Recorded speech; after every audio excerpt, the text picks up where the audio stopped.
कौसर आकाए नामदार मदीना का ताजदार आफताब नबूवत फख्र मौजूदात सैयदुल मखलूकात हजरत मुहम्मदुर रसूलुल्लाह सल्लल्लाहु अलैहि व आलिहि वसल्लम नबीजिर नामे दरूद पढ़ले लाभ ना ক্ষতি সবাই পড়লেন না তো পড়েন একবার সাল্লাল্লাহু। তোমার বক্সের কি মাঝখানেরটা কি এটা কি এমনি কেন বক্সের সাউন্ড তো বাড়াও।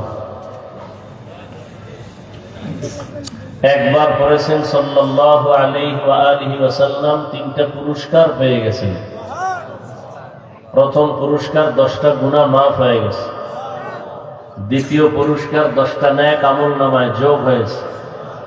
তৃতীয় পুরস্কার আল্লাহর দরবারে 10 গুণ মর্যাদা বেড়ে গেছে। 10টা গুনাহ যে মাফ হলো, এই 10টা গুনাহ আল্লাহ নেক দ্বারা পরিবর্তন করে দিয়েছেন। বেশি বেশি দরুদের আমল করার চেষ্টা করি, অন্তত প্রতিদিন 300 বার দরুদ শরীফের আমল করব ইনশাআল্লাহ। সময় থাকলে নামাজের দরুদ না হয় এই ছোট অংশের দরুদটা পড়বেন। হাদিসে পাকে আল্লাহ রসুল বলেন যে দোয়ার মধ্যে দরুদ নাই, আল্লাহর দরবারে দোয়া কবুল হবে না। এজন্য দরুদের আমল দুনিয়া আখিরাতের সর্বোচ্চ কল্যাণের জন্য এক বড় আমল হলো দরুদের আমল। বেশি বেশি আল্লাহ আমাদেরকে দরুদের আমল করার তৌফিক দান করেন। হযরত উলামায়ে কেরাম আলোচনা রেখেছেন ইনশাআল্লাহ আগামী কাল এবং পরের দিন দেশের শীর্ষস্থানীয় হযরত উলামায়ে কেরাম আসবেন, আলোচনা করবেন। উল্লেখযোগ্য যে হযরত পীর সাহেব হুজুর চরমনাই দামাত বারাকাতুহুম শেষ দিন আলোচনা রাখবেন। আরো অনেক উলামায়ে কেরাম, আল্লাহ পাক উলামায়ে কেরামদের কথাগুলো সহি তরিকায় আমল করার তৌফিক দান করেন। উলামায়ে কেরামের ইজ্জতকে আল্লাহ বেশি বেশি বাড়ায় দেন। উলামায়ে কেরামের সম্মানকে বিনষ্ট করার জন্য যারা বিভিন্ন ষড়যন্ত্র করে ফেসবুক বা মিডিয়ার মাধ্যমে, আল্লাহ এদের হেদায়েত দান করেন। আমি আপনাদের দোয়া নেওয়ার জন্য হাজির হয়েছি। দোয়া সব থেকে বড় একটা অস্ত্র,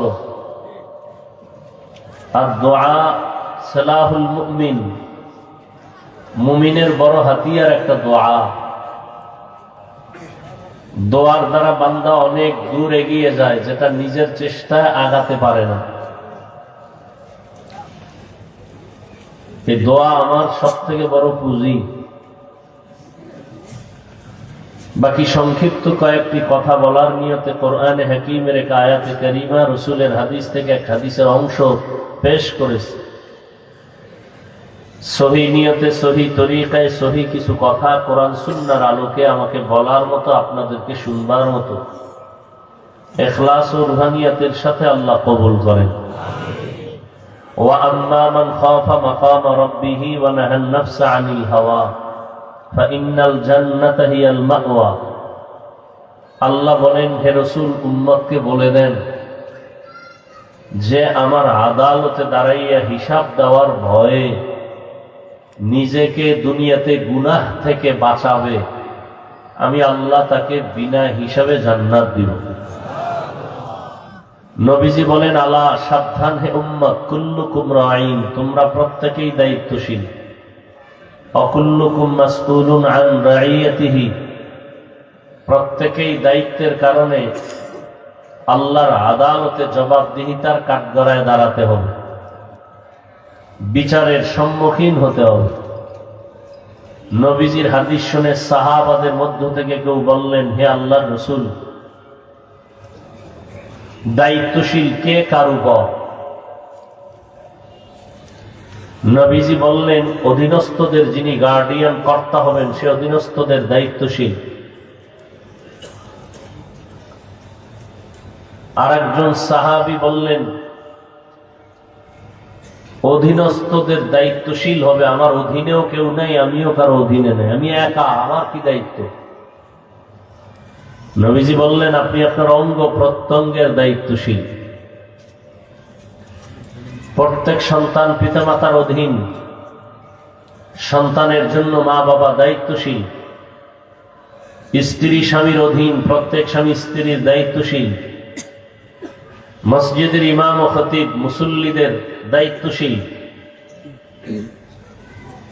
ওয়ার্ডের মেম্বার ওয়ার্ডের মানুষের দায়িত্বশীল, চেয়ারম্যান ইউনিয়নের দায়িত্বশীল, মাদ্রাসা বা প্রতিষ্ঠানের ছাত্রদের জন্য শিক্ষক দায়িত্বশীল, দেশবাসীর জন্য সরকার প্রধান দায়িত্বশীল, গোটা উম্মতে মুহাম্মদীর জন্য উলামায়ে আহলে হক দায়িত্বশীল। আল্লাহর আদালতে দায়িত্বের কারণে জবাবদিহিতার কাঠগড়ায় দাঁড়াতে হবে।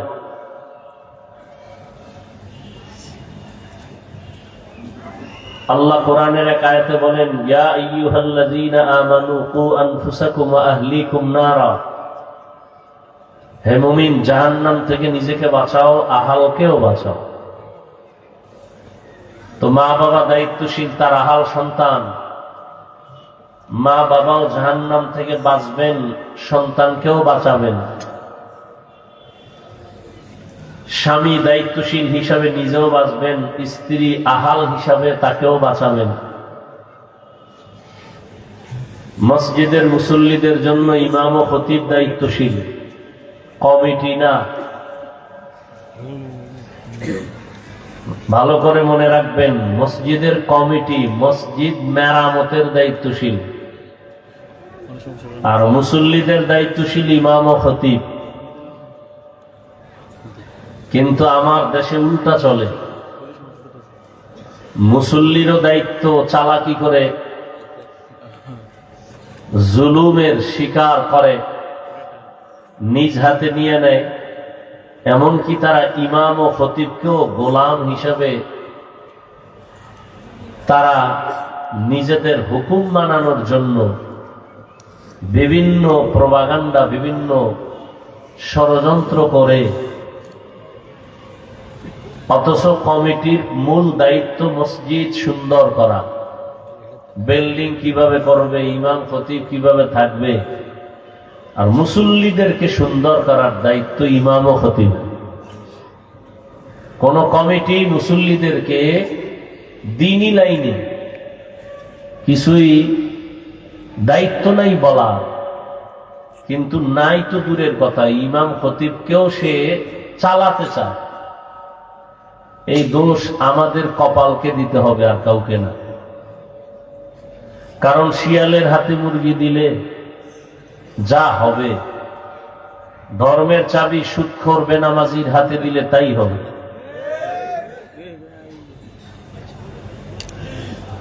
আল্লাহ সব ভাইকে হেদায়াত দান করুন। কিয়ামতের দিন যে ব্যক্তি বলবে আমার অধীনে কেউ নেই, আমি একা, তার অঙ্গ প্রত্যঙ্গের দায়িত্ব নিয়ে আল্লাহর আদালতে দাঁড়াতে হবে। আল্লাহ বলবেন, তোমার অঙ্গ প্রত্যঙ্গের দায়িত্ব পালন করেছো? আযাবের ভয়ে অনেকে মিথ্যার আশ্রয় নিয়ে বলবে, হ্যাঁ করেছি। আল্লাহ তো জানেন। আল্লাহ জবান বন্ধ করে বলবেন, হাতকে কথা বলো। اليوم نختم على أفواههم وتكلمنا أيديهم وتشهد أرجلهم بما كانوا يكسبون دستگوید منچونی دزدیدام لبگوید منچونی بوسیدام چشمگوید চিদাম গামজা হারাম গোশগুয়াদ চিদাম সমরুল কালাম। আল্লাহর আদালতে আল্লাহ বলবেন, হাত কথা বলো, কান কথা বলো, চোখ কথা বলো। আল্লাহ যখন বলবেন হাত কথা বলো, আমাদের বাস্তব বিশ্বাস হলো হাত কথা বলতে পারে না। আপনাদের হাত কথা বলতে পারে? কথা বলেন, জবান খুলেন। এখানে কথা বললে সওয়াব, কারণ এখানে গুনার কথা হবে না, নেকের কথা হবে। আমরা যেখানে জরুরি সেখানে কথা বলতে চাই না, আর যেখানে কথার প্রয়োজন নাই সেখানে শুধু শুধু কথা বলি। মসজিদে কথা বলা নিষেধ, কেন বেশি কথা বলে,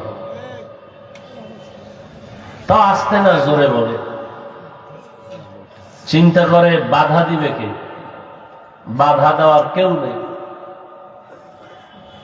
যে বাধা দিবে সে আমার অধীন, আমি কর্তা, আমি গার্ডিয়ান। তো বাস্তব হলো হাত কথা বলতে পারে, আল্লাহ যদি কুদরতের ক্ষমতা দেন পারবে। এই বিশ্বাসটা অন্তরে রাখতে হবে। সংক্ষেপ কথা এমন, পৃথিবীর বিবেক যেটাকে বলে হবে না, অসম্ভব, আল্লাহর কুদরত বলে সেটা সম্ভব। দুনিয়ার মানুষ বলে বিবেক দিয়ে এটা হবে না, অসম্ভব, আমার আল্লাহর কুদরত বলেন সেটা কি? মরা গাছে কথা বলতে পারে না, এটাই সত্য। তো আল্লাহর কুদরতে দুধের বাচ্চা কথা বলতে পারে না, এটাই সত্য। আল্লাহর কুদরতে পারে। এই বিশ্বাস অন্তরে রাখলে তাহলে আশা করা যায় আউলিয়ায়ে কেরামদের কারামত নিয়ে কোনো তিলকাল করার সুযোগ থাকবে না। অনেকে আউলিয়ায়ে কেরামের কারামতকে মানে না।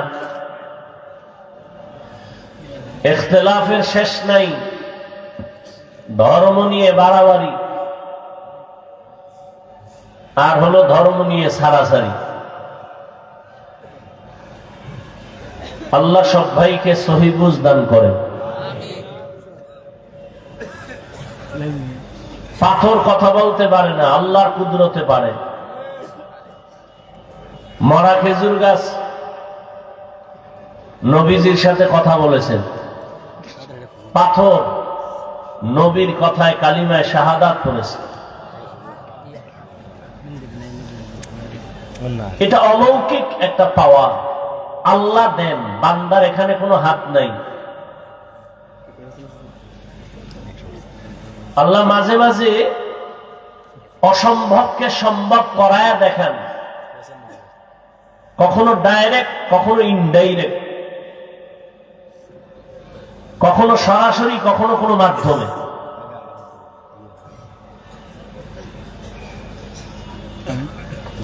একশোতলা বিল্ডিং 100 বছরের গ্যারান্টি, এক মুহূর্তে ভেঙে যায় একটা ভূমিকম্পের কারণে। আল্লাহর কুদরত। আবার কোন আল্লাহর কুদরতি অস্বাভাবিক কিছু ক্ষমতা আল্লাহ পাক তার প্রিয় বান্দাদের দ্বারা দেখান। বান্দা দেখায় না, কে দেখান? আল্লাহ দেখান তার প্রিয় বান্দাদের দ্বারা। পৃথিবীতে আল্লাহর সব থেকে প্রিয় বান্দা আম্বিয়ায়ে কেরাম, এরপরে আউলিয়ায়ে কেরাম, ওলি আউলিয়া। আম্বিয়ায়ে কেরামের দ্বারা অলৌকিক কিছু যদি ঘটে যায় আল্লাহ দেখান, এর নাম মুআজিজা। আর আউলিয়ায়ে কেরামের দ্বারা যদি ঘটে যায় এর নাম কারামত। আবু জাহাল হাতের মুষ্টিতে পাথর নিয়ে কয়, এই ভাতিজা, আমার হাতের মুঠে কি আছে বলতে পারবা? বলে, বললে কি হবে? বলে, পুরস্কার দিব। কি দিবেন? বলে, আমি নবী মানবো, কালেমা পড়ব। নবী বলেন, আমি বলতে জানি না। কেন জানো না? বলে, আমি গাইবের মালিক না। গাইবের মালিক কে? قُلْ لَا يَعْلَمُ مَنْ فِي السَّمَاوَاتِ وَالْأَرْضِ الْغَيْبَ إِلَّا اللَّهُ। হে নবী, আপনি বলে দেন, আসমানের বাসিন্দারা কেউ গায়ব জানে না, জমিনের বাসিন্দারা কেউ গায়ব জানে না। একমাত্র গায়বের ইলম আছে আল্লাহর, আর কারো নাই। নবী বলেন, আমি বলতে জানি না চাচা। তবে নবী এখানে আওয়াজ দিলেন, এই চাচার হাতে কি আছো, একটু আওয়াজ দাও। সাথে সাথে আবু জাহালের হাতের পাথরগুলো কালিমা পড়া শুরু করলো। আরো আস্তে করে বলে, মুসলমানের একটা আওয়াজ বাতিল ভণ্ডদের জন্য একটা আতঙ্ক। আবু জাহাল পাথরগুলো মাটির মধ্যে ফেলে কয়, ভাতিজা তুমি এত বড় জাদুকর? পাথর কথা বলতে পারে না। আল্লাহ বলাইছেননি কার মাধ্যমে? বলেন, নবীর মাধ্যমে। এর নাম মুআজিজা। নদীর মধ্যে পানি নাই বহু বছর, শুকনা নদী। একজন আল্লাহর ওলির কাছে আসলেন, আল্লাহর ওলি একটা চিঠি লিখলেন, বললেন চিঠিটা নদীর মধ্যে ফেলে দাও। লোকেরা গিয়া নদীর মধ্যে চিঠি ফেলে দেওয়া মাত্র শুকনা নদীতে পানির জোয়ার শুরু হয়ে গেল। এটা কোন নবীর দ্বারা হয় নাই, একজন ওলির দ্বারা হয়েছে। দীর্ঘ বছর পানি নাই নদীর মধ্যে, একটা চিঠি লেখা সাইডা দিছে, পানি শুরু হয়েছে। এটা একটা, আপনারা তো সুবহানাল্লাহ বলছেন, কত লোক বলবে এটা কি গাঞ্জাখুরি কথা? শুকনা নদীতে একটা চিঠি লেখা সাইডা দিছে, পানির জোয়ার, এটা কেমন কথা? আচ্ছা বলো তো, এই কামটা ঘটাইল কে? দাঁড়ান, একজনে বলে কাজটা কে ঘটাইল? তো একজনে কয় কাজটা ঘটাইছে চরমনাই পিশাব। কত দলিল ছাড়া কাফের, এটা হতেই পারে না। এটা চিঠি লেখা নদীর মধ্যে ফেলবে আর পানির জোয়ার হবে, এটা কেমনে হয়? না না না না, চরমনাই না। কারা করছে? কয় ঘটনাটা ঘটাইছে দেওবন্দি। কয় তারা মিনি কাফের, পুরানা। না দেওবন্দিও না। তো কে গড়াইল? তাবলিগওয়ালারা।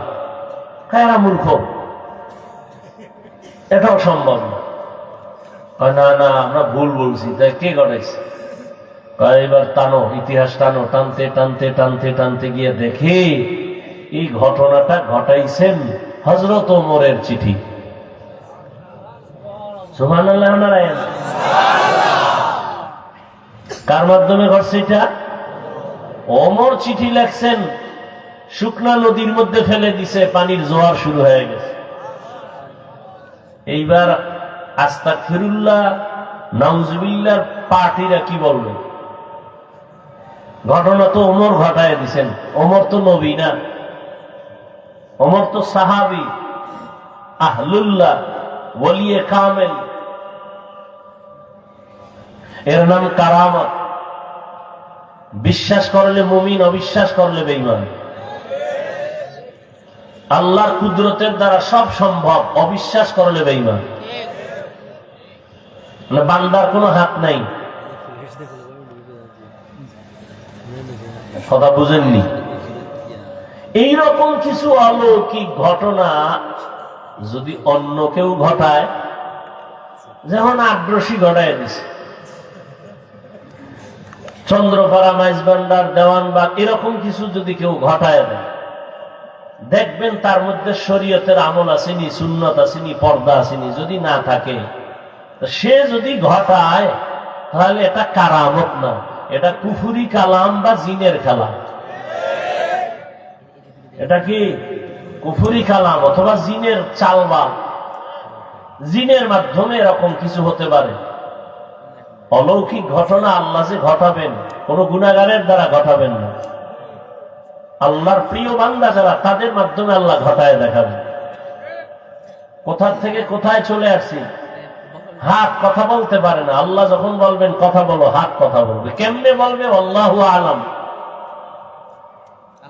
হাতকে আল্লাহ বলবেন তোমার ডিউটি যথাযথ পালন হয়েছে কিনা বলো। এই যে এক হাতে 5টা আঙ্গুল আছে না, এক একটা আঙ্গুলে কর আছে কতটা? 5 আঙ্গুলে কয়টা? এগুলো আল্লাহ অনর্থক বানান নাই। ও বান্দা, 5 বেলার নামাজ আদায় করিয়া ফরজের পরে ডান হাতের আঙ্গুলের কর গুলো গুনে গুনে তুমি 33 বার আলহামদুলিল্লাহ পড়ো, 33 বার সুবহানাল্লাহ পড়ো, 34 বার তুমি আল্লাহু আকবারের তাসবিহ পড়ো। এই করগুলো গুনে গুনে পড়ো। বাম হাতে না ডান হাতে? ভালো কাজ সবসময় ডান হবে, বাম হবে না। মনে থাকবে? ভালো কাজ কোন হাতে হবে? যেমন আমাদের দেশের অনেক বুজুর্গ আল্লাহর বান্দারা রাস্তায় বিড়ি টানে ডান হাতে, তো ভালো কাজ কি? অনেকেই দেখবেন ডান হাতে বিড়ি টানে, বাম হাতে চা টানে, কারণ তার বিড়ি টানা খুব ভালো, স্বাস্থ্য সুন্দর থাকে, মেশকের ঘ্রাণ পাওয়া যায় পাশে দাঁড়াইলে। আল্লাহ হেদায়াত দান করুন। তাহলে ভালো কাজ বাম হবে না ডান? তাহলে কোন হাতের কর দিয়ে গুনবেন? অনেকে বাম হাতে গুনে, এটা উচিত না। গুনাহ হবে তা বলছি না, উচিত না। তো হাত বলবে হে আল্লাহ, এই হাত দ্বারা মা বাবার খেদমত করবে, করে নাই। এই হাত দ্বারা কোরআন শরীফে আঙ্গুল দিয়ে দিয়ে টেনে টেনে পড়বে, পড়ে নাই। বরং এই বান্দা এক ধ্বংস লীলা হাতের মধ্যে নিয়ে আঙ্গুল টেনে টেনে আলেমের বিরুদ্ধে ফেসবুকে লেখছে। আল্লাহ বলবেন, চোখ তোমার কি হক আদায় করেছে সাক্ষী দাও। চোখ বলবে, হে মালিক, এই চোখ দিয়েছো তুমি, মা বাবা দেখবে, দেখে নাই। চোখ দিয়ে আলেম দেখবে, সওয়াব হবে, দেখে নাই। এই চোখ দিয়া বাইতুল্লাহ দেখবে, দেখে নাই। কোরআন দেখে দেখে পড়বে, দেখে নাই। বরং দরওয়াজা জানালাটা বন্ধ করে সারাটা রাত মোবাইল হাতের মধ্যে নিয়ে কবিরা গুনাহ, কবিরা গুনাহ, কবিরা গুনাহ দেখে দেখে রাত কাটিয়েছে। এরকম আসামি নাই? ওয়ালাকাদ যারানা লিজাহান্নামা কাসীরাম মিনাল জিন্নি ওয়াল ইনসি লাহুম কুলুবুন লা ইয়াফকাহুনা বিহা ওয়া লাহুম আ'য়ুনুন লা ইউবসিরুনা বিহা ওয়া লাহুম আযানুন লা ইয়াসমাউনা বিহা উলাইকা কাল আনআমি বাল হুম আদাল উলাইকা হুমুল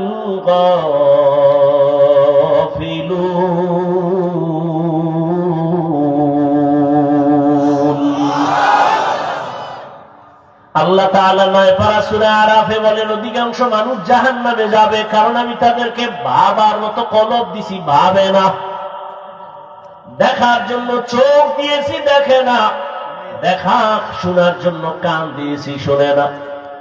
চোখের কি ভর্তি লাগায় রাখে? কয় না, যা দেখতে বলছি দেখে না, যা নিষেধ করছি তা দেখে। যা শুনতে বলছি শুনে না, নিষেধ যা করেছি তাই শুনে। আল্লাহর দেওয়া কানের মধ্যে আজানের আওয়াজ নাও, তেলাওয়াতের আওয়াজ নাও, মা বাবার আওয়াজ নাও।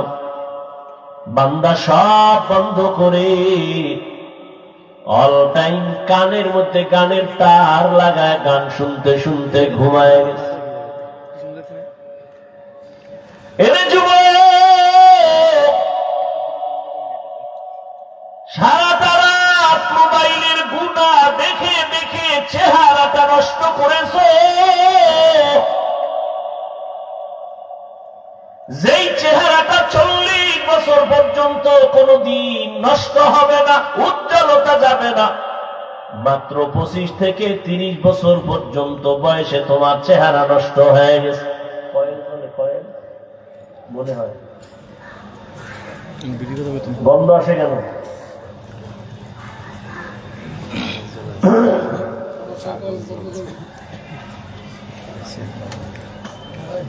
নিবেদন কয়েন, নিবেদন।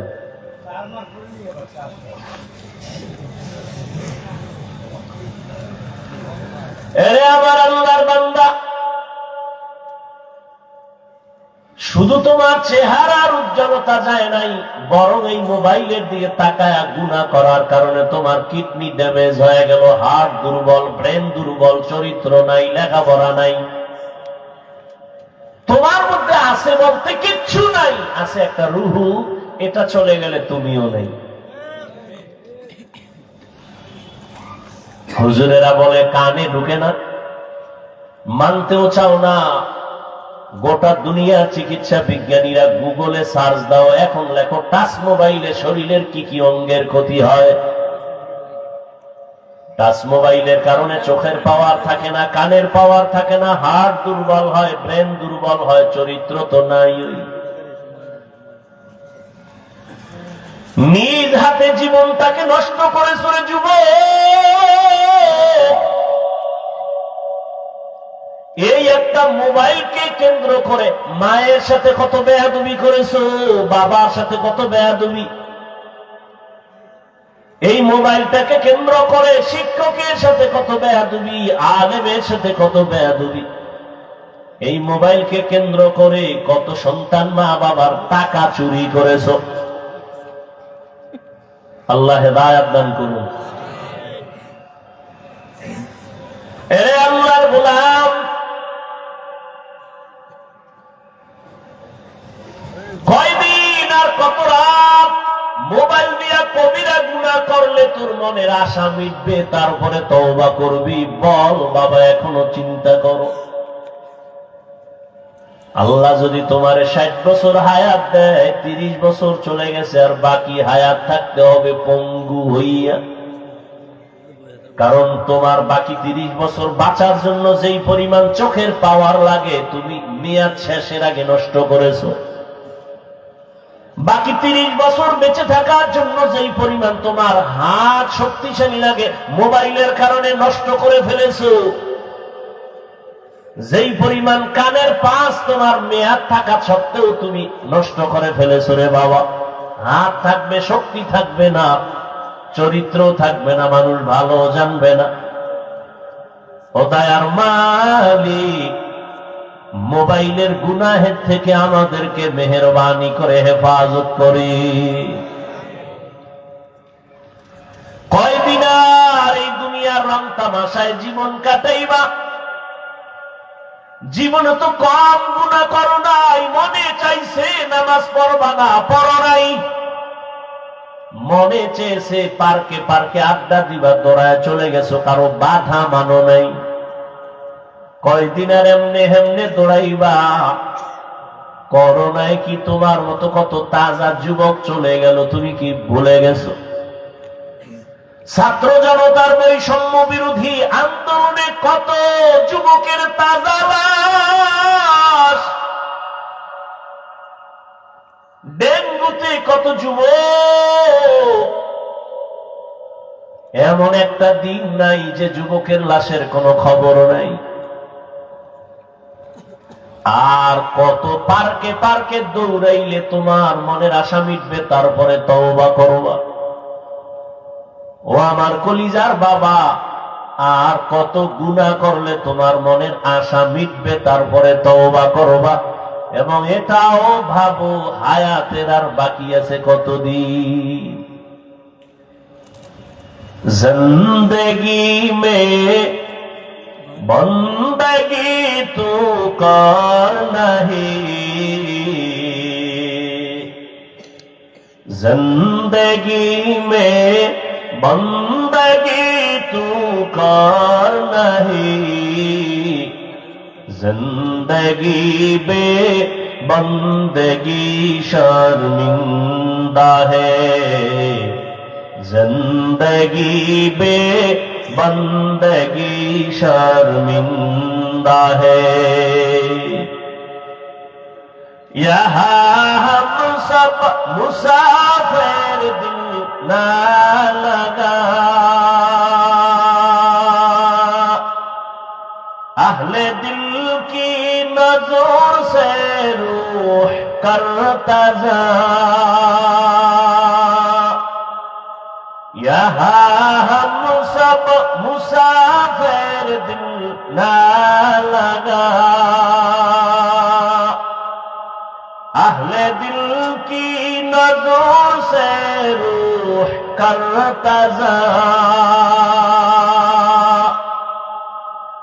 शाह दौलत सब फकीर घर नेक ने है, शाह दौलत सब फकीर घर नेक ने है, जिंदगी में बंदगी तू कर नहीं, जिंदगी में बंदगी तू कर नहीं, जिंदगी में बंदगी शर्मिंदा है, जिंदगी में बंदगी शर्मिंदा है, जिंदगी में बंदगी कुन बंदगी, बंदगी बे जिंदगी शर्मिंदगी। বাদশাহ হারুন রশিদের নাম শুনছেন? বাদশাহ হারুন রশিদ একদিন তার রাজপ্রাসাদে ওলামাদের একটা কাফেলা জমা করলেন দাওয়াত মেহমানদারির জন্য। উঠা বসা করলে আমি দোয়া করে দিব। তো উলামাদের কাফেলা বাদশাহ হারুন রশিদের রাজপ্রাসাদে হাজির। বাদশাহ হারুন রশিদ একদিকে রাষ্ট্রপ্রধান, অন্যদিকে আল্লাহর প্রিয় একজন ওলিয়ে কামেল। রাষ্ট্রপ্রধান তো তিনিই হবেন যে জনগণের ইমামতিও করবে, মসজিদে আবার জুমার খুতবা দেওয়ার অধিকার রাখবে। আর আমগো অবস্থা, জনগণের প্রতিনিধি ইমামতি করবে দূরের কথা, সালাম দিতে পারে না। সালাম দেয় সালামালাইকুম, স্টাইল সালামালাইকুম, মানে তোর উপরে আল্লাহর গজব, হে ঘুরায় খাও আলাইকুম, তোর উপরে আরো আগে। বাদশাহ হারুন রশিদ ওলামাদের কাফেলাকে ডাকলেন। তার স্ত্রীর নাম জানেননি? খবর নেই। দুনিয়ার গুনাহগারদের নাম জানে না? দুনিয়ার মধ্যে শ্রেষ্ঠ নায়িকা সুন্দরীকে এ নামও, হ্যাঁ এ নামও জানে। তাফসীরের একটা অংশ।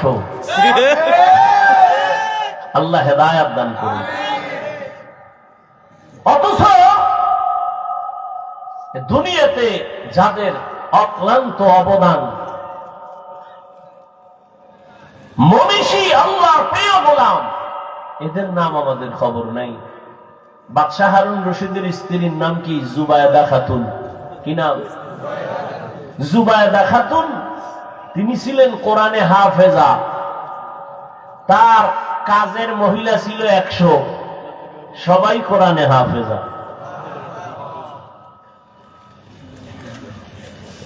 যাই হোক, ওদিকে আমি যাব না।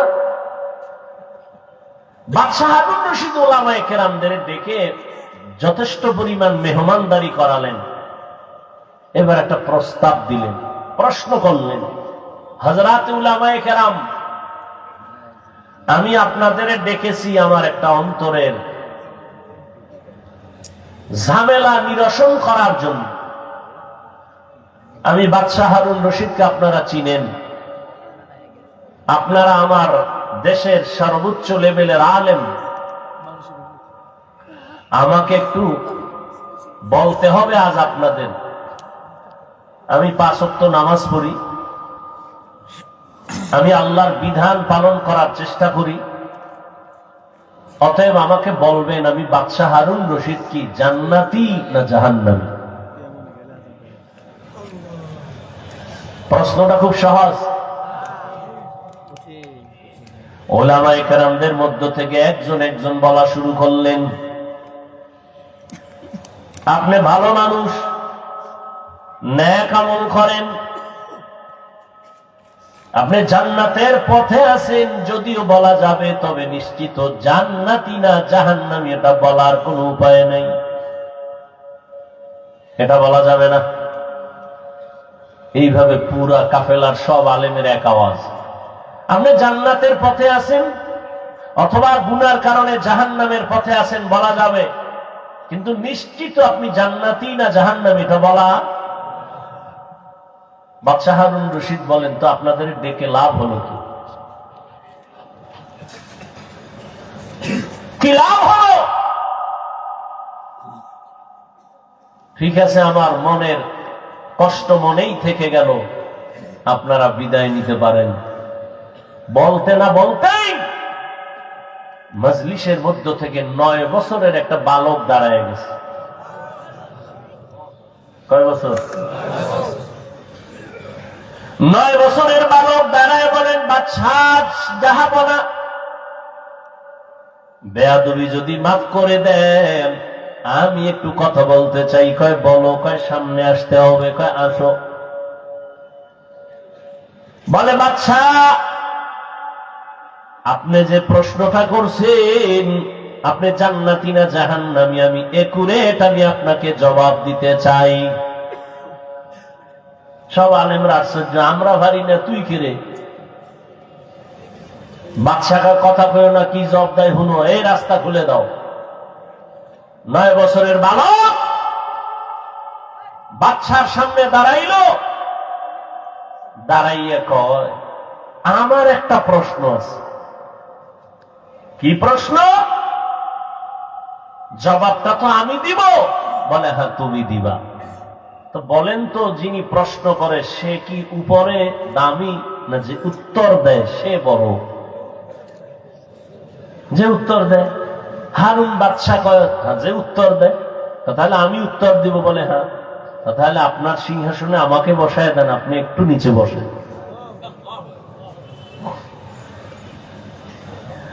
9 বছরের বালক,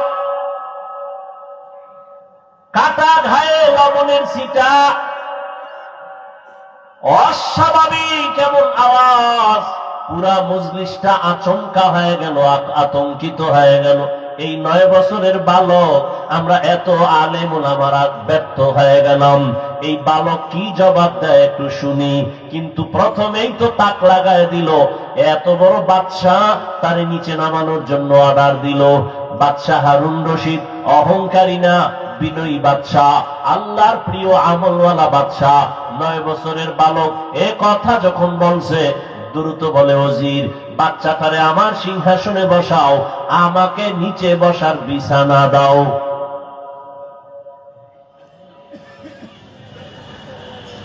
বাচ্চাটারে উপরে বসাইয়া বাচ্চার নিচে বসল। মরিচ নইল, জাল কম নেই। হ্যাঁ, বাচ্চা সিংহাসনে বৈশা 9 বছরের বালক প্রথমে জবাব দেওয়ার আগে বলে, ও বাদশা, তাকায় দেখেন, বেয়াদবি মাফ করবেন, এলেমের সম্মান তো এমনই হয়। কিসের সম্মান? এলমেরা এজাজু করদন বেহিসাব, এলমেরা এজাজু করদন বেহিসাব, খলকেরা দাদন জবাবে বাসওয়াব, হক না দারত দোস্তে খলকা জারেরা, নিস্তে ই খসলত একে দিনদারেরা।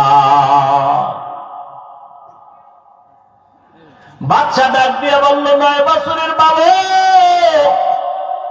এলেমের সম্মান তো এমনই হয়।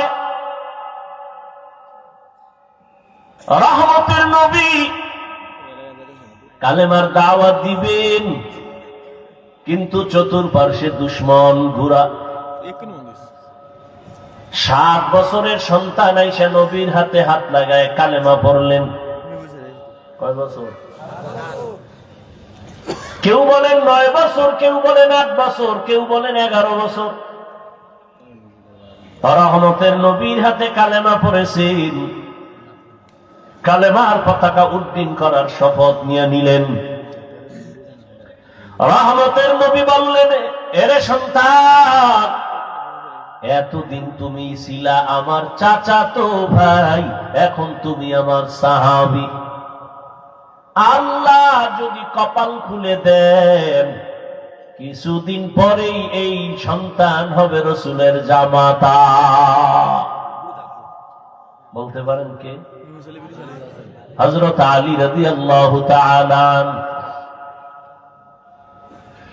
হযরত আলী 7 থেকে 11 বছরের বয়সে নবীর হাতে হাত লাগাইলেন। রহমতের নবী খুশি হইয়া দোয়া করলেন, আনা দারুল হিকমাহ ওয়া আলিয়ুন বাবুহা, আমি হইলাম ইলম ও হিকমতের ঘর, আর এই ইলম ও হিকমতের ঘরের দরওয়াজা আমার আলী। ইলমের সম্মান পাওয়ার এত বেশি, হযরত আলী আল্লাহর শুকর আদায় করেন। রাজি নাকিস মাতাল জাব্বার ফিনা লানা ইলমুন ওয়ালিল আদাই মালু ফাইন্নাল মা লা ইয়াফনি আন করিবিন ওয়া ইন্নাল ইলমা বাকিন লা ইয়াজালু। হযরত আলী বলেন, ও আল্লাহ, তোমার শুকর আদায় করি, সম্মানের চেয়ারে বসার জন্য 2 জিনিসের একটা লাগে, হয়তো শিক্ষাগত যোগ্যতা ইলম দরকার, না হয় টাকা দরকার, মাল দরকার। দুনিয়ার মানুষ শিক্ষিত বান্দারও সম্মানের জায়গা দেয়, অথবা যে ব্যক্তি টাকাওয়ালা তারও সম্মানের চেয়ার দেয়। ও আল্লাহ, তুমি আমাদের টাকার মালিক বানাও নাই, ইলমে ওহির মালিক বানাইছো, শুকর তোমার। ইলমের কারণে এত সম্মান, টাকা পাইয়া খুশি না রে মালিক, কারণ টাকাওয়ালার টাকা আজ আছে কাল থাকবে না। ইলমওয়ালার ইলম সিনায় ঢুকবে, কখনো বিদায় হবে না। টাকাওয়ালার টাকা আজ আছে কাল নাই, আর শিক্ষা যেটা ঢুকছে ইলম, এটা আর যাবে? বলেন না কেন? তবে এখানে একটা পয়েন্ট, যেহেতু অনেক আমার কলিজার ছাত্র ভাইরা আছেন, কথাটা মনে রাখবেন, পারলে লিখে রাখবেন। ইলম কখনো সিনাত থেকে যাবে না, তবে হ্যাঁ, 2টা বেয়াদবি করলে ইলম থাকবে না। কয়টা? এক হলো ইলমের সাথে অপরাধ, দ্বিতীয় হলো ইলম ওয়ালা যারা, এদের সাথে বেয়াদবি করলে ইলম চলে যাবে। ইলমের সাথে বেয়াদবি করলে ইলম থাকে না, ইলম ওয়ালাদের সাথে বেয়াদবি করলে ইলম চলে যায়।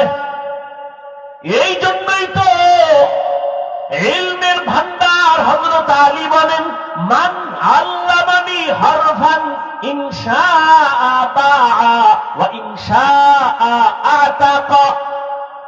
হযরত আলী বলেন, আমাকে একটা অক্ষর যিনি শিক্ষা দিয়েছেন, তিনি আমার মাথার মুকুট, চাইলে আমাকে বিক্রিও করে দিতে পারে, না হয় গোলাম বানাইয়াও রাখতে পারে। ইলমেরা এজাজ করদান বেহিসাব, খলকেরা দাদান জবাবে বাসওয়াব। ও আমার ছাত্র ভাইরা, ভালো করে বুঝো, হাটহাজারীর হুজুর চলে গেছেন, আল্লাহ জান্নাত দান করেন। হুজুর বলেছেন, হেলিকপ্টারে আমি ঘুরি, রিকশার মতো লাগে। চরমনায়ের হুজুর হেলিকপ্টারে ঘুরে, হাফিজুর রহমান হেলিকপ্টারে ঘুরে, চাইলে ডেলি ঘোরা যায়। 14 গোষ্ঠী বিক্রি করলেও ভাড়া টাকা হবে না, কিনা তো দূরের কথা। আমি মাঝে মাঝে বলি, হেলিকপ্টারে হাফিজুর রহমান দৌড়ায় না, চরমনায়ের হুজুর দৌড়ায় না। আল্লাহর ইলম যে দামি, আল্লাহর ইলমের মর্যাদা উপরে দৌড়ায়।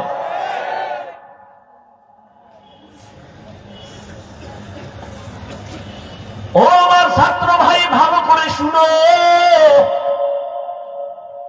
ইলম কিন্তু 2 লাইনের ইলম আছে। একটা হলো ইলমে শয়তানি, আর একটা হলো ইলমে রহমানি।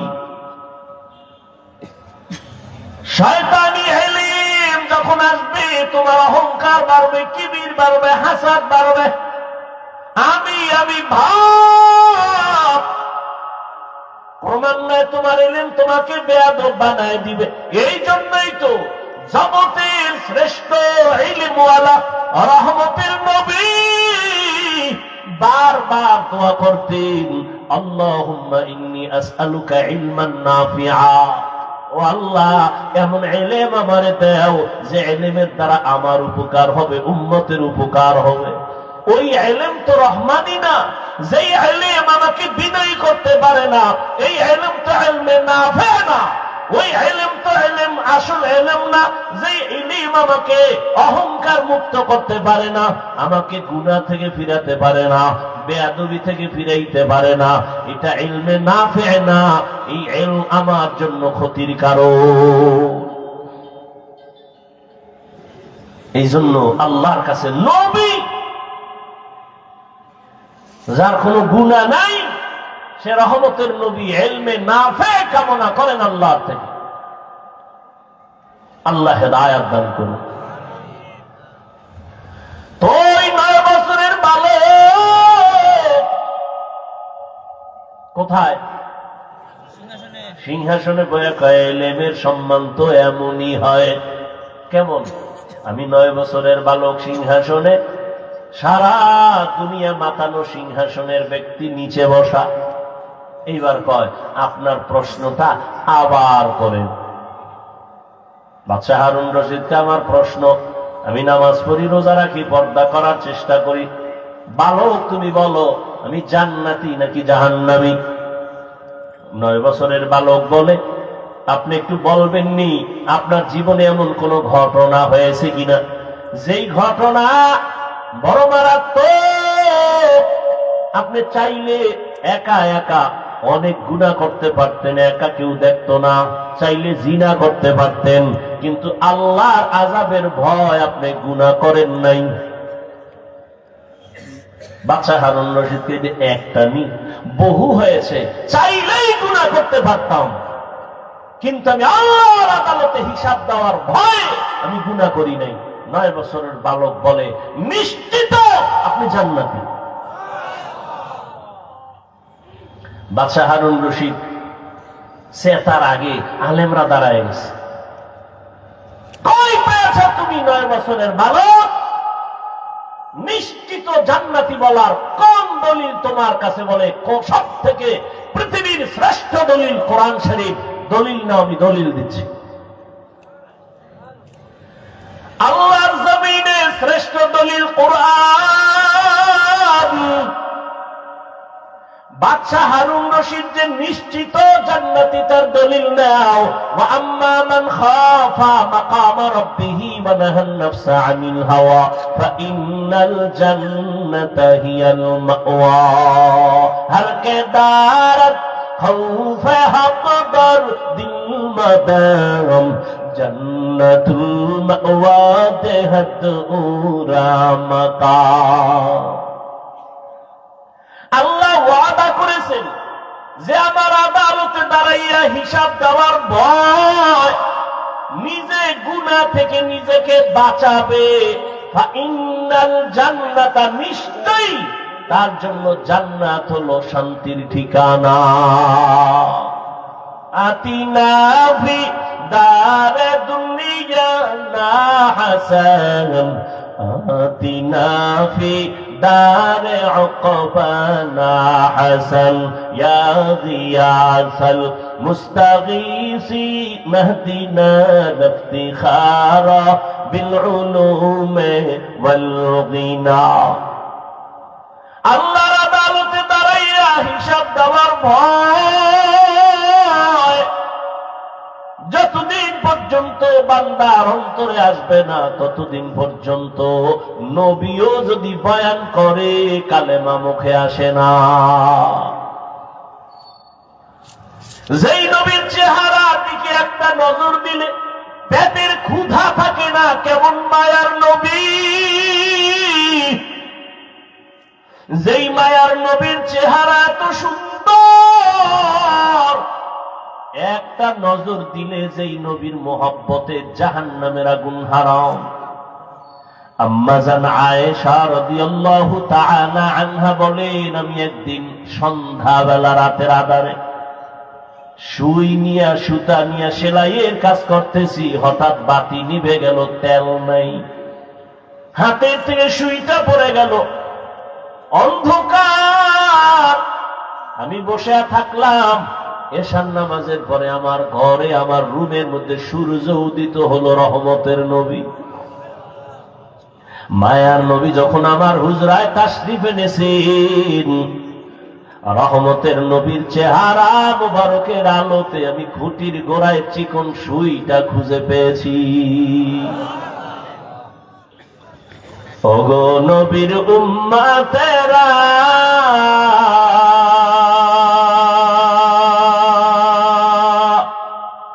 হয়ে আজি দিশাহারা,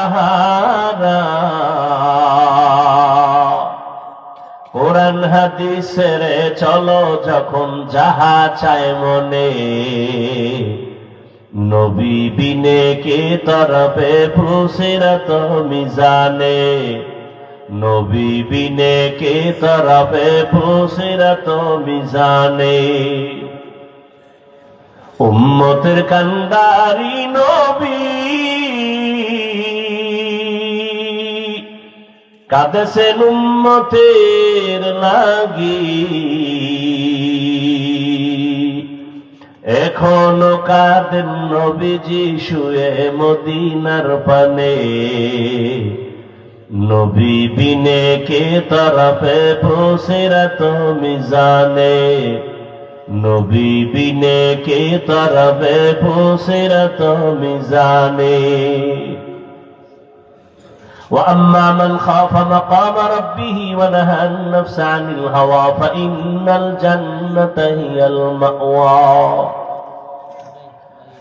আল্লাহর আদালতে দাঁড়াইয়া হিসাব দেওয়ার ভয় কেন? বলে আল্লাহর আদালত বড় ভয়ঙ্কর। কেমন ভয়ঙ্কর হবে আল্লাহর আদালত? ও এলাকার মা বোনেরা, ও যুবক বাবারা, ও বৃদ্ধ বাবাজিরা, আল্লাহর আদালতের ভয়ে নবীর চোখে পানি, আল্লাহর আদালতের ভয়ে সাহাবায়ে কেরামের চোখে পানি। আমি মালিকের দরবারে কেমনে দাঁড়াইয়া হিসাব দিব? রহমতের নবী বিদায় হয়ে যাচ্ছে। বিদায়ের আগে নবী বলেন, এই সাহাবায়ে কেরাম, কোন দিন হায়াত শেষ হয়ে যাবে বলা যায় না, হায়াতের কোনো গ্যারান্টি নাই। নবী বাথরুমে গেলেন, বাথরুম থেকে বের হইলেন, বের হইয়া নবী মাটিতে তায়াম্মুম করলেন।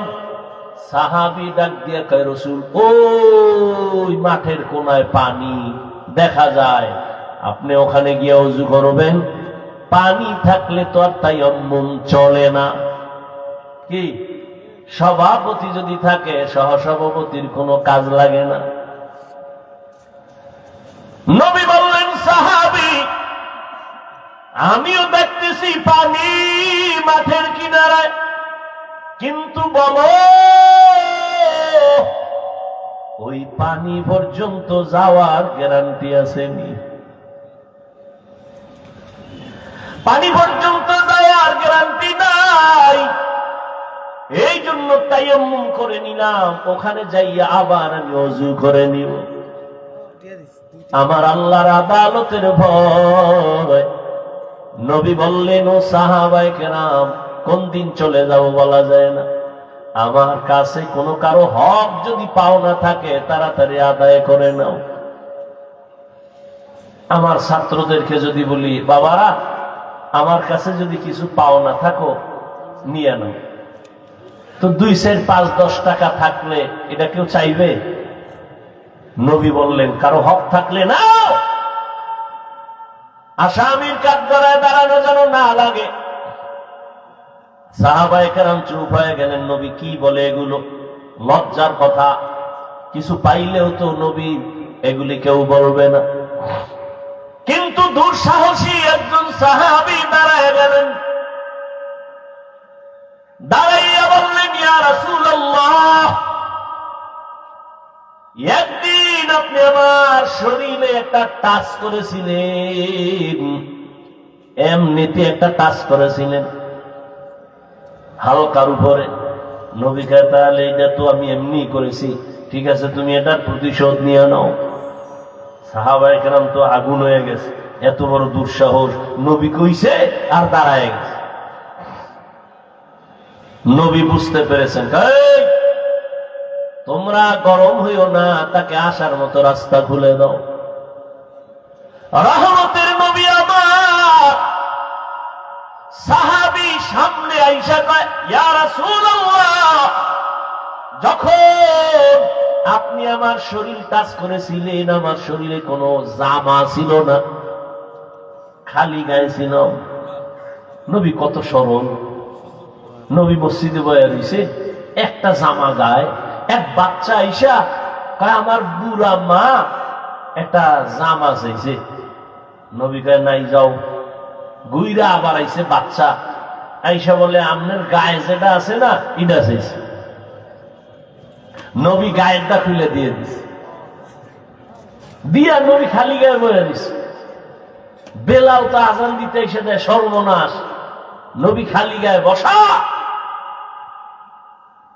আল্লাহ আয়াত নিয়ে পাঠাইছে সূরা বনী ইসরাঈল।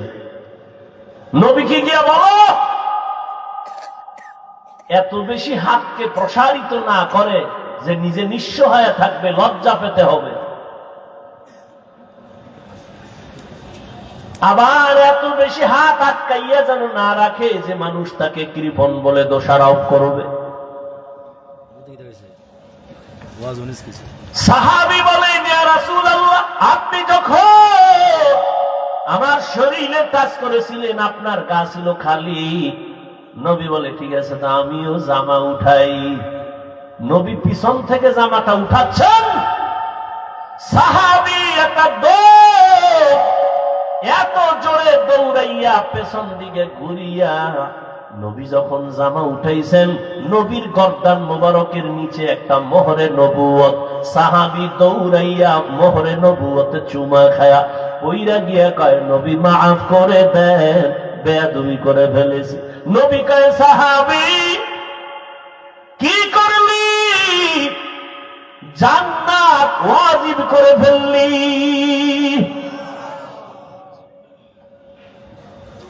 জান্নাত ওয়াজিব করে ফেলেছো, মোহরে নবুয়তে চুমো দিয়েছো। রহমতের নবী আমার, তার হাতে গড়া সাহাবী আবু বকর। নবী নাই, খেলাফতের দায়িত্বে আবু বকর বসে আছেন। আল্লাহর আযাবের ভয়, আদালতে হিসাবের ভয়। নবী বলেন, আমার হুজরার পাশেই তো মসজিদে নববী। আমি এশার নামাজ পড়ে ঘুমাই, আমার চোখ বন্ধ, আমার অন্তর ঘুমায় না। রাতের গভীরে হঠাৎ আমার কানে আওয়াজ আসছে, কে যেন মসজিদের ভেতরে কাঁদে রাতের আধারে গভীরে। আমি ঘুম ভেঙ্গে গেল, আমি উইঠা নিচে নামলাম, বের হইয়া দেখলাম এই গভীর রাতে মসজিদের মধ্যে কেন কান্নার আওয়াজ, কে কোন বিপদে আছে। আমি তাকাইয়া দেখি জান্নাতের 1 নম্বর সাহাবী আবু বকর নামাজে দাঁড়ায় কাঁদতেছে। নামাজ শেষ, আমি জিজ্ঞাসা করলাম, আবু বকর গভীর রাতে আপনি নামাজে দাঁড়ায় কেন কাঁদেন? আবু বকর বলেন, ইয়া রাসূলুল্লাহ, আল্লাহর আদালতে দাঁড়াইয়া হিসাব দেওয়ার ভয় আমি নামাজে কান্না করেছি। অথচ তার আমল কত সুন্দর, ইখলাস কত সুন্দর, তেলাওয়াত কত সুন্দর, নামাজ কত সুন্দর, তাকওয়া কত সুন্দর। এরপরেও যদি তারা কান্না করে, তাদের তুলনায় তো আমাদের কোনো নামাজ নাই, কোনো ইখলাস নাই, তাকওয়া নাই, আমল নাই, ঈমানও নাই, কিছুই নাই তাদের হিসাবে। আমাদের তো গলায় রশি লাগায় কান্না করা দরকার, অথচ আমাদের চোখে পানি নাই, কেউ কান্না করলে তাও দেখতে পারি না। বড় দুঃখ। খেলাফতে আবু বকর আছেন, রাষ্ট্র পরিচালনা করেন। বিবি সাহেব একদিন বললেন, ও খলিফাতুল মুসলিমিন, আমার মিষ্টি খাইতে মনে চায়। দেখেন আল্লাহর ভয়ে চান্দাবাজার ধান্দাবাজেরা দেশটারে নাপাক করে ফেলেছ। আর ধান্দাবাজি করে। এদের থেকে উলামায়ে কেরাম হাতে নিতে হবে এই রাজনীতির ময়দানকে পবিত্র করার জন্য। কারণ নাপাক মানুষের দেমাগ দিয়া কোনোদিন নাপাক পবিত্র জমিনকে পাক করা যায় না, অপবিত্র জমিনকে পাক করা যায় না। এখানে পবিত্র মেধা লাগবে, আল্লাহর ভয় লাগবে। আর আপনারা নাক টেনে ঘুমান দেশ স্বাধীন। দেশ স্বাধীন হলে চট্টগ্রামে আইনজীবীর গলায় ছুরি চালায় কারা? কিসের স্বাধীন? মুসলমান স্বাধীন বলে নাক টেনে ঘুমাবে ওই দিন যেদিন ইসলামের স্বাধীন হবে। মুসলমান তো নিশ্চিন্তে স্বাধীন বলে ঘুমাবে সেদিন এদেশের জমিনে কোরআনের বয়ান করবে উলামায়ে কেরাম সুক্ষর বেনামাজির থেকে অনুমতি লাগবে না যেদিন। এদেশের মানুষ দিব্যি আরামে ঘুমাবে নিশ্চিন্তে সেদিন এদেশের মসজিদ আর মাদ্রাসার কমিটিতে সুক্ষর বেনামাজি থাকবে না যেদিন। তুমি এখানে স্বাধীন স্বাধীন বলো, আর ঢাকা শহরে মহিলারা সাংবাদিক সম্মেলন করে আর বলে আমাদের দেহ ব্যবসার অধিকার আবার ফেরত চাই। কাফনের কাপড় নিয়ে রেডি থাকো, আবার যুদ্ধ হবে, আবার ডাক আসবে, আবার আন্দোলন হবে জালেমের বিরুদ্ধে। মুসলমানের আন্দোলন একবার না বারবার? মুসলমান জীবন একবার দেয় না, বারবার দেয় জালেমের বিরুদ্ধে। আল্লাহ সবাইকে হেদায়েত দান করুন। কার পিছনে ঘুরো, কার পিছনে ঘুরে দাড়ি কেটেছ, কার পেছনে ঘুরে নামাজ ছেড়েছ, সে তোমার আপন বন্ধু না। স্বার্থে আঘাত লাগলে সদস্য দল থেকে সদস্য পদের নাম কাটবে না, কল্লা কেটে ফেলবে। আল্লাহ হেদায়েত দান করুন। মানুষের ব্রেনকে আইওয়াশ করে রাখছে। ধর্ম আর রাজনীতি আলাদা। রাসূল রাষ্ট্র চালান নাই, আলাদা কেন? সুলাইমান নবী গোটা দুনিয়া চালাইছেন, চালান নাই? ইউসুফ নবী মিশরের অর্থমন্ত্রী ছিলেন, ছিলেন না? এ ঘটনা কোরআনে নাই? কেন বলেন ইসলামে রাজনীতি নাই, কোরআনে রাজনীতি নাই? হ্যাঁ, আপনার চান্দাবাজি আর ধান্দাবাজি ইসলামে নাই। ইসলামে কি আছে? মালিক যেই প্লেটে খাবে গোলাম একই প্লেটে খাবে। ইসলাম কি বলে? কর্মচারী কাজ করবে, ঘাম ঝরার আগে বেতন দিয়ে দাও। আবু বকর রাষ্ট্র পরিচালনা করেন, বিবি বলে মিষ্টি খাইতে মনে চায়। আবু বকর বলেন, ও বিবি ক্ষমা করে দাও, মিষ্টি খাওয়ানোর মতো আমার কাছে টাকা নেই। পুরা রাষ্ট্র চালায়। বিবি চুপ হয়ে গেছেন।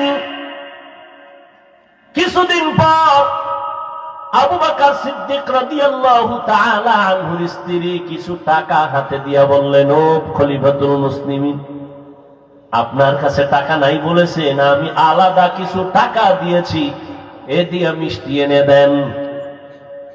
আবু বকর কয়, এই টাকা পাইছো কই? আপনি কইবেন নি বউ টাকা দিলে কই পাইছো? আপনি কইবেন এটি জিজ্ঞানোর দরকার নেই, চুরি করে আইনে দিল শকর 1000 বার। বলবেন তোমাকে ধন্যবাদের মাঝে মাঝে আরো আইনো, চুরি করে হলো আনবা, কোন তোমার টেনশন নাই। আর আবু বকর বলে, ওই বিবি, এই যে টাকা তুমি দিয়েছো কোথায় পেয়েছো? আল্লাহর ভয় কাকে বলে দেখেন। বিবি বলে, আপনি যে মাসে মাসে বেতন নেন না, ওই বেতনের টাকা থেকে আমি কিছু ধরে ধরে এটা জমাইছি। আবু বকর কি বলে, তাহলে তো বুঝলাম আমার বেতনের অংশ থেকে এই টাকাগুলো না হলেও সংসার চলে, তো আগামী মাস থেকে আমি এই টাকা কমায় নেব বেতন থেকে। এর নাম তাকওয়া, এর নাম আল্লাহর ভয়। হর কে দারত খৌফে হকদার দিলমদরম জন্নতুল মাওয়া দেহত উরা মাকাম। আবু বকর জান্নাতের সার্টিফিকেট পাইছেন, নবী বলেন জান্নাতে সার্টিফিকেট পাইয়া আবার কাঁদেন কেন? আবু বকর বলেন ইয়া রাসূলুল্লাহ, আপনিই তো হাসরের কঠিন বয়ান করেছেন। হাসরের ময়দান বড় ভয়ঙ্কর হবে। ওই দিন সব নারী আর পুরুষেরা উলঙ্গ দাঁড়াবে, সূর্য মাথার উপরে নেমে আসবে, জমিন হবে তামা, জাহান্নামের আগুনের গরম। ওদিকে আমার আল্লাহ রাগান্বিত আওয়াজ দিবেন, লিমানিল মুলকুল ইয়াউম লিল্লাহিল ওয়াহিদিল কাহ্হার। আল্লাহ এতটা রাগান্বিত আওয়াজ দিবেন যে হাসরের ময়দানটা